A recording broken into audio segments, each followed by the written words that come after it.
पोटली जैसे जैसे चढ़ाते जाओगे ये घुटना बदलने की जरूरत नहीं पड़ेगी, डुकरिया ऐसी चलेगी चक रहे। और क्या कमरा भी है, शादी आई एक में 6 भरा, 6 इसलिए भरा तुम रात भर सत्संग करो, भजन करो, स्मरण करो, और जितना सत्संग का आनंद हो सकता है। अपनों के बीच में तो हमेशा रहते हो, पर दूसरे को एडजस्ट करना तो सीखो। जरा विचार करो, तुम अपने कमरे में दूसरे को एडजस्ट नहीं कर रही तो ऊपर जाएगी तो भोलेनाथ कैसे एडजस्ट करेगा? सोचो तो सही है, विचार तो करो भाई। भगवान शिव की कथा है, 24,000 श्लोक शिव महापुराण में है, 12 संहिता, और एक एक संहिता भगवान शंकर को समर्पित है। भगवान शिव 6 सूत्र शिव महापुराण के हैं कि शंकर को पाने के 6 सूत्र बताएं। पहला, मस्तक पर तिलक लगा दो, त्रिपुंड लगा दो, नहीं लगा सकते तो गले में रुद्राक्ष की माला पहन लो। इतना भी नहीं कर सकते, तीसरे नंबर का सूत्र है कि भगवान शंकर का मंत्र जाप कर लो, नमः शिवाय, ओम नमः शिवाय। ये भी नहीं कर सकते तो मंदिर में शंकर जी को 1 लोटा पानी चढ़ा दो, चौथा सूत्र। 5वां सूत्र है, इतना भी नहीं कर सकते तो किसी शंकर के मंदिर के पास में से निकल कर चले जाओ तो शंकर के मंदिर का शिखर का दर्शन हो जाएगा। शिखर दर्शनम सर्व पाप नाशन, बस उतना भी बहुत है। ये 5। और 6ठे नंबर का सूत्र है, अगर इतना भी नहीं कर सकते तो पूरी जिंदगी में अगर 12 ज्योतिर्लिंग पर पहुंचकर शंकर की कथा को सुन लोगे तो फिर दूसरा जन्म नहीं होता सा। ये 6 सूत्र शंकर को पाने के हैं, भगवत भक्ति को पाने के हैं, भगवत रस तत्व को पाने के हैं। 6 सूत्र है, शंकर का अनुमोदन करें। ऐसी कौन सी भूमि है, ऐसी कौन सी जगह है जहां शंकर नहीं है? हर जगह, हर तत्व में, कण कण में, हर जगह पर वही तो समाया है। बस हमारे नेत्र परखैया नहीं है, इसलिए हम पहचान नहीं पाते। बहुत दुनिया के लोग बहुत कम पहचान कर पाते हैं। बस अंतर तब आता है एक घर के बुजुर्ग माता पिता को और एक परमात्मा को लोग अंतिम तक नहीं पहचान पाते। अंतिम तक बहुत कठिन। माता पिता सब कुछ दे देते हैं बच्चों को। एक सास अपनी बहू को जब पसंद करके आती है, जो सास कभी अपनी देवरानी जेठानी के एक अंगूठी नहीं दे वो हाफ सेट दे के आ जाती है। सोचो जरा, विचार करो, खुद कैसी भी साड़ी पहने पर बहू को एक से बढ़कर एक चढ़ावे में चढ़ा देती है। तैयार होने का डब्बा भी देती है, नंबर की चप्पल भी देती है, सब कुछ देती है। शादी नहीं होती उससे पहले ना जाने कितना सास बहू को दे आती है। कितना विश्वास सास का बहू पर होगा। और बहू जब पहली विदाई में घर से सास के यहाँ से जाती है तो अलमारी में ताला लगा के चाबी घर ले जाती है। सोचो, सास ने कितना विश्वास करा, सब कुछ दे दिया, और बहू ने ऐसा विश्वास करा कि चाबी तक बटोर के पहली विदाई में ले गई। पहली विदाई क्यों? क्योंकि नंदे आई है, डोकरी निकाल के ना दे दे कच्छो। विश्वास कहाँ, भरोसा कहाँ, पूर्ण तक कहाँ है? भगवान शंकर की कथा कर रही है। 6 सूत्र में से अगर एक सूत्र भी भगवान शंकर का आपकी जिंदगी में आ गया तो जीवन का आनंद देने वाला हो गया। ध्यान देना, कन्यादान जो तुमने करा है उसका पुण्य तुम्हारे मरने से पहले हो सकता है कि समाप्त हो जाए। अन्नदान जो तुमने करा है उसका पुण्य हो सकता है तुम्हारे मरने से पहले समाप्त हो जाए। क्योंकि कई लोग कहते हैं हमने कन्यादान करा, हमने वस्त्र दान करा, हमने मुद्रा दान करी, हमने स्वर्ण दान करा, हमने अन्नदान करा, हमने भागवत कराई, हमने रामायण करवाई, हमने गीता करवाई, हमने तीर्थ करे, हमने व्रत करे। ये सारे पुण्य तुम्हारे खाते में हैं। एक पलड़े में तुम्हारे पुण्य रखे हैं, पर एक पलड़े में जो पुण्य इकट्ठे करके रखे हैं तो पाप भी तो देखो कितना करो। पाप भी तो देखो, मालूम पड़े मुंह से किसी की निंदा कर दी, उसी पुण्य में से कम हो गया। हुआ कि नहीं हुआ? अरे बोलो तो सही, अब 200 रुपए लेके आई थी, अब 200 रुपए में से खर्चा करते जा रहे हो तो होगा कि नहीं होगा खर्चा? थोड़ा गलत बोल दिया, पुण्य समाप्त हुआ। किसी को अपशब्द बोल दिए, पुण्य समाप्त हो गया। किसी के लिए गलत देख लिया, पुण्य समाप्त हो गया। किसी के लिए गलत सुन लिया, पुण्य समाप्त हो गया। हमने पुण्य तो बहुत कमाया, हमने ढेर पुण्य इकट्ठा करा। कन्यादान, वस्त्रदान, अन्नदान, मुद्रादान, स्वर्णदान, भागवत, रामायण, गीता, यज्ञ, अनुष्ठान, संत पूजा, गुरु पूजा, सब कुछ करी, पुण्य तो ढेर इकट्ठा करा। पर मरने से पहले ये सारा पुण्य तुम्हारा बोलने से, अपशब्द कहने से, ताना देने से, निंदा सुनने से, गलत देखने से समाप्त हो गया। पर शिव महापुराण की कथा कहती है सारे पुण्य तुम्हारे मरने से पहले भले समाप्त हो जाएंगे, पर शिव महापुराण की कथा यदि तुमने भूल से भी 5 मिनट की भी सुन ली तो वो जिंदगी भर अटल और अमर हो जाती है, वो कभी समाप्त नहीं होती। शिव महापुराण की पुण्य कभी समाप्त नहीं होता। शंकर का किया हुआ पुण्य कभी समाप्त नहीं।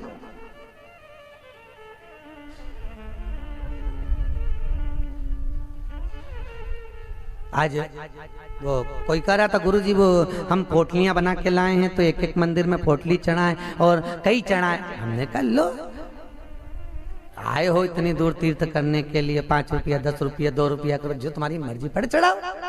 84 महादेव का क्या बार बार दर्शन करने जाओगे? ब्रज 84 कोस की परिक्रमा तो तुमने ना जाने कितनी बार लगा ली होगी ब्रजमंडल में पहुंचकर, पर 84 महादेव का दर्शन करने के लिए आए हो। और वो 84 महादेव जिसको स्वयं भगवान शंकर की बहन क्षिप्रिया ने प्रकट किया था, शंकर के ही रूप तत्व से 84 रूप में उनको प्रकट किया है। पूरे विश्व में कहीं पर नहीं है, केवल उज्जैन में, केवल उज्जैन। तो भगवान शंकर की कथा कर रहे हैं, भगवान भोलेनाथ का चरित्र वर्णन कर रहा है। 6 सूत्र में से एक सूत्र भी अपनी जिंदगी में उतारा तो जीवन सार्थक हो गया। मात्र एक। भगवान शंकर की पावन कथा का रसतत्व ग्रहण करें। एक देवराज नाम का ब्राह्मण शरीर में ताप पड़ गया, और शरीर में ताप पड़ने के कारण बहुत ताप पड़ा तो शंकर के मंदिर में पहुंच गया, बैठा। अब वहां तो थोड़ी थोड़ी देर में शंकर के मंदिर में कथा हो रही थी, प्रवचन चल रहे थे, शिव महापुराण का चरित्र चल रहा था। और ये थोड़ी थोड़ी देर में पंडित जी चिल्लाए हर हर महादेव। अब जैसे ही पंडित जी चिल्लाए तो इसके शरीर में ताप पड़े, इसको आ रहा बुखार। अब बुखार आए और कहीं का चिल्लाए, सिर दर्द हो और कहीं का चिल्लाए तो बड़ा बुरा लगे महाराज। अब इसको तो बड़ा अंदर से खटकाओ कि बताओ मेरे तो शरीर में ताप पड़ रहा है, महाराज हर हर महादेव चिल्ला रहा, पर बोल सकता नहीं। ताप पढ़ते पढ़ते पढ़ते पढ़ते थोड़ी देर में ये यहाँ से चला शंकर के मंदिर से कथा श्रवण कर कर थोड़ी देर भले ताप पड़ा, बुखार आया, सिर दर्द हुआ, सब कुछ हुआ, पर शंकर की कथा तो शरीर में पहुंच गई, इस आत्मा तक पहुंच गई। होता है जब घर से चले होगे तो सोचे पाँव दुख रहा है, बुखार आ रहा है, सर दर्द हो रहा, ये हो रहा, वो हो रहा, पर शंकर के धाम में पहुंच गए तो अब ये सोच लो कि तुम शंकर के हो गए, तुम शिव के। यहाँ बिठले सेवा समिति के कहने पर नहीं आए, यहाँ पाठक जी के कहने पर नहीं आए, यहाँ हमारे कहने पर नहीं आए। यहाँ तो हम भी बुलाते तो तुम नहीं आते, क्योंकि ये नगरी महाकाल की है। महाकाल का राजा है महाकाल, और महाकाल राजा का एक नियम है, यहाँ कोई राजा, कोई मंत्री, कोई बड़े से बड़ा राजपाट वाला इस नगरी में रात नहीं रुक सकता। यहाँ का नियम है, क्योंकि यहाँ एक ही राजा, कौन सा? महाकाल राजा, बस उसी का राज्य चलता। तो जब उसके घर में आए हो तो हम कौन बुलाने वाले? बोलो तो सही। उसने बुलाया, उसने ठहराया, उसने खिलाया, उसने घुमाया, 5 दिन घूमो फिरो, उसका दर्शन करो, आनंद करो, घरे जा। घर वाले पूछे कहाँ गई थी तो कहना महाकाल के घर गई थी, उसने बुलाया। रामकृष्ण परमहंस जी से एक ने कहा, रामकृष्ण परमहंस जी से बोले, अरे रामकृष्ण परमहंस जी, हमने सुना है कि माता जगतजननी जगदम्बा शारदा भवानी माँ देवी आपसे बात करने के लिए आती हैं, आपसे मिलने के लिए आती हैं। रामकृष्ण परमहंस जी ने कहा, तो रामकृष्ण परमहंस जी, अगर देवी जी तुमसे मिलने आती हैं, देवी जी तुमसे बात करने आती हैं, जगदम्बा तुमसे मिलने के लिए आती है, तो रामकृष्ण परमहंस जी एक काम करो ना, एक आध बार माता जी को हमारे घर भी भेज दो। हंसी उड़ाने वाले तो कुछ भी बोल देते हैं, एक आध बार माता जी को हमारे घर भेज दो। रामकृष्ण परमहंस जी ने कहा ठीक है, एड्रेस बता दो, देवी जी को तुम्हारे घर भेज देंगे। बोलो एड्रेस क्या है? उस व्यक्ति ने कहा फलाना गली में, फलाना मोहल्ले में, ये वाले मकान में, इस नंबर में, इस जगह पर मैं रहता हूँ। रामकृष्ण परमहंस जी ने कहा, स्वामी विवेकानंद के गुरु रामकृष्ण परमहंस जी कहते हैं, जो एड्रेस आपने दिया ये तो आपके घर का है, ये आपके घर का एड्रेस है, आपका एड्रेस दीजिए, आप कहाँ रहते हैं? उसको लगा मैं दुकान पे रहता हूँ, तो हो सकता दुकान का मांग रहा है, उन्होंने दुकान का एड्रेस दे दिया। रामकृष्ण परमहंस जी बोले ये तो दुकान का एड्रेस है, आप कहाँ रहते हो, आपका एड्रेस दो। तो रामकृष्ण परमहंस जी के शब्द सुने तो उस व्यक्ति ने कहा ये हमारा ही तो एड्रेस है। रामकृष्ण परमहंस जी बोले जिस घर का एड्रेस दिया वो तो घर का है, जिस दुकान का एड्रेस दिया वो तो दुकान का, कि दुकान यहाँ है वो वहां घर है, तू कहाँ रहता है, तेरा एड्रेस बता, तू रहता कहाँ है? रामकृष्ण परमहंस जी के शब्द सुने, उसने चरण पकड़ लिया और रामकृष्ण परमहंस से पूछा आप बताओ कि मेरा निवास कहाँ है? रामकृष्ण परमहंस जी कहते हैं इस शरीर का आखिरी निवास तो शमशान है, मनुष्य वहां निवास करने वाला है। बस ये आत्मा परमात्मा के चरणों में रहे और शरीर आखिरी में वहां पहुंच जाता है, आखिरी में। बड़े आश्चर्य में लोग बताते हैं हम वहां रहते हैं, तुम नहीं रहते, तुम्हारा घर रहता है, तुम चले जाओगे घर में ही रह जाएगा, अभी तुम्हारा एड्रेस है फिर तुम्हारे बेटे का हो जाएगा। अरे बोलो तो, फिर बेटा गया पोते का हो जाएगा, पौता गया पर पोते का हो जाएगा, वो तो घर का पता है, तुम्हारा एड्रेस क्या है, तुम किस पते पे रहते? अताना पता जबरदस्ती के लापता घूम रहा, काय का पता तुम्हारा? जबरदस्ती के छाती ठोक के मेरा घर मेरा घर मेरा घर। एक आध दिन यमराज आई गया, उठा के ले गया, सब धड़ धड़ रोएंगे। 2-3 महीने के बाद, 4-6 महीने के बाद बेटा नेम प्लेट निकाल के खुद की चिपका देगा, मेरा घर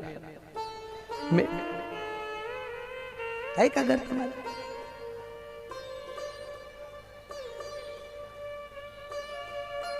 क्या कर?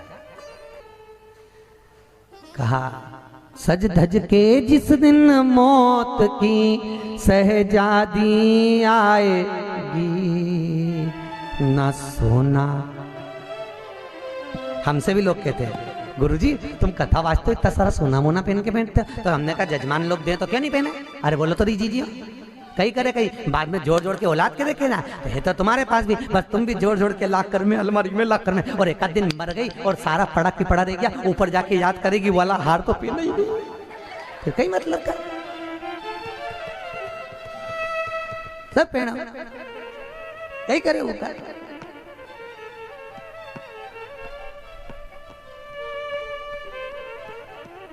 उसका करे क्या? जितनी साड़ी धरी है सब पहन लो जीजियों, बाद में किसी काम की नहीं, सब धरी ले जाए। ऊपर जाती जाती यमराज सेकेगी, नीली वाली तो पहनी नहीं थी, अभी पी को लगवाई थी, एक बार फिर से छोड़ दे वंश मोर, फिर से छोड़। भगवान भी यमराज भी कहेगा चल ऊपर चल, अब कहीं नहीं पहने, ले गया वही करे। खूब जोड़ा, आखिरी में यही छोड़ा, और फिर इतना बड़ा फोटो टंगा, उनमें प्लास्टिक के फूल की माला, और वो भी पंखा में माला यूं हिले, पंखा में माला हिले और डोकरी फोटो में स्माइल दे। वो डोकरी भी इसलिए स्माइल दे कि बेटी हम भी जोड़ जोड़ के मर गए, यही टंग गए, तुझे भी टंगना है, इसलिए डोकरी भी हंसे, यही टंगे से जोड़ो, कुछ नहीं खाया, खूब जोड़ा, खाना खाने की फुर्सत नहीं थी, साहब सवेरे 8 बजे से रात को 10 बजे तक दुकान नहीं छूटे, एक एक ग्राहक के लिए बैठा दिया, और आखिरी में सब छोड़ के घर के लोग अर्थी पे भी ले गए तो बांध के ले गए, सबको मालूम है मर गया।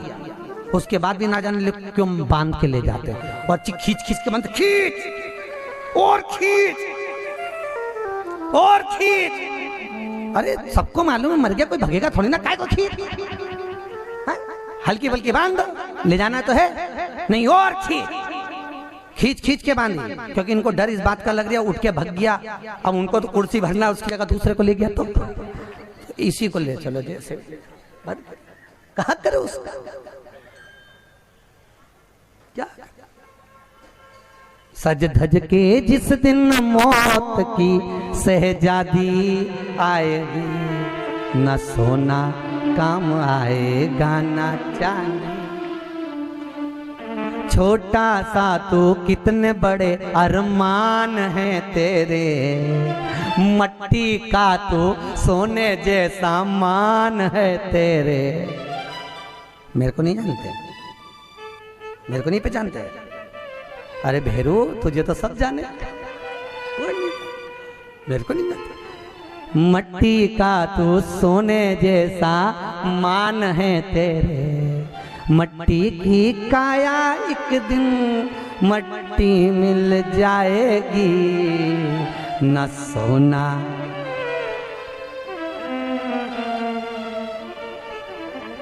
कहीं करोगा फिर।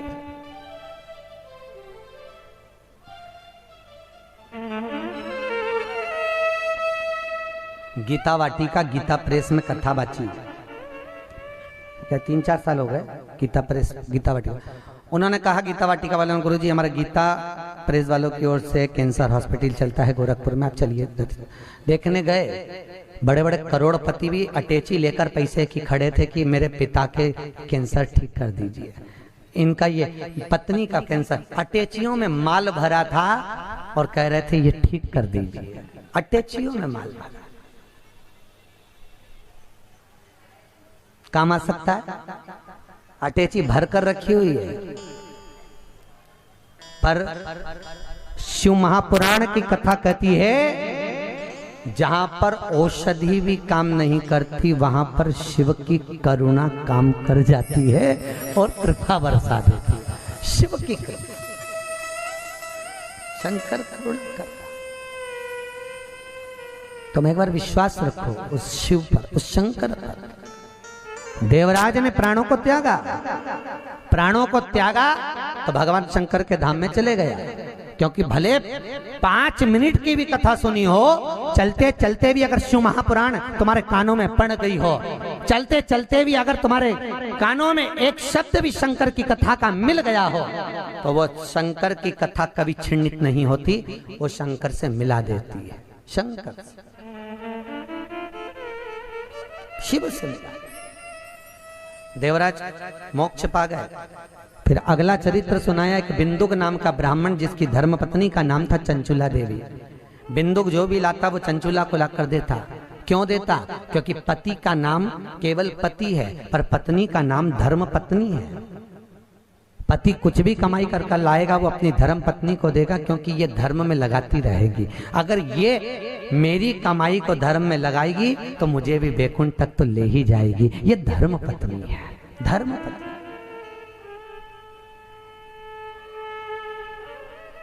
एक कथा के मुख्य यजमान गोपाल मंदिर वाले महाराज जी बने हैं, पंडित जी पाठक जी, परंतु इनके मन में कथा का आया ना आया वो बात की बात है। पर धर्म पत्नी हमारी भाभी जी, इनका मन में कथा सुनकर मन में भाव आ गया, गुरुजी एक कथा कराओ, बस ये कृपा। जिंदगी में एक बार शिव महापुराण, फिर ठाकुर जी की जो मर्जी, भोलेनाथ की जो, पर शिव पुराण तो करा लो।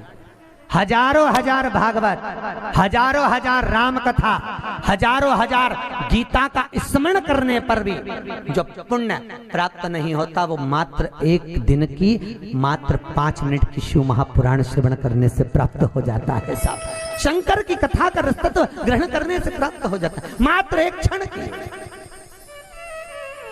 एक क्षण।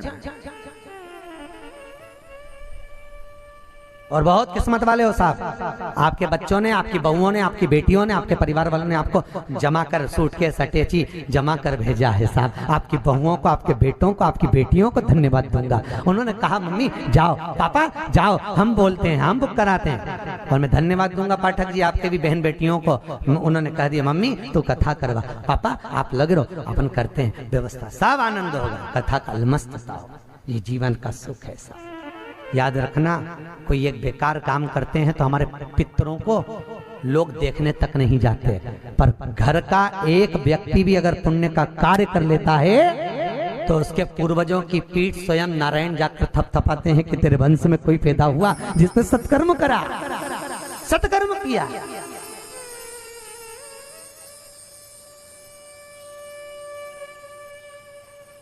पुण्यता।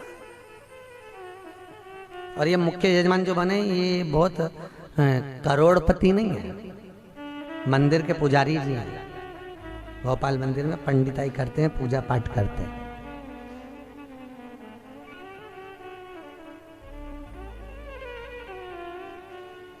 उसमें भी शायद मेरे हिसाब से, मेरी सोच से तो 3-4 हजार रुपये महीना कुछ मिलता होगा।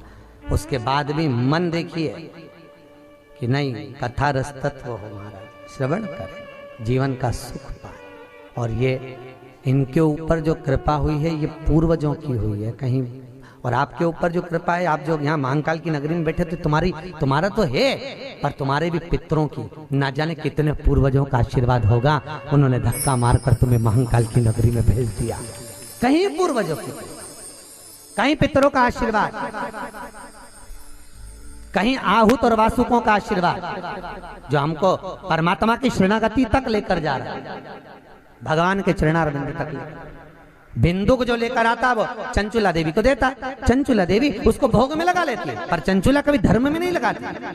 धर्म पत्नी का लक्षण है कि पति की कमाई का एक अंश निकाले और वो ले जाकर कहीं सत्कर्म में, कहीं धर्म में लगा दे। एक अंश निकाल कर वो धर्म में लगाए तो धर्म पत्नी है। पर आजकल की पत्नियां ऐसी हैं, निकालती तो हैं पति की कमाई का, पर सब डेंटिंग पेंटिंग में लगाया।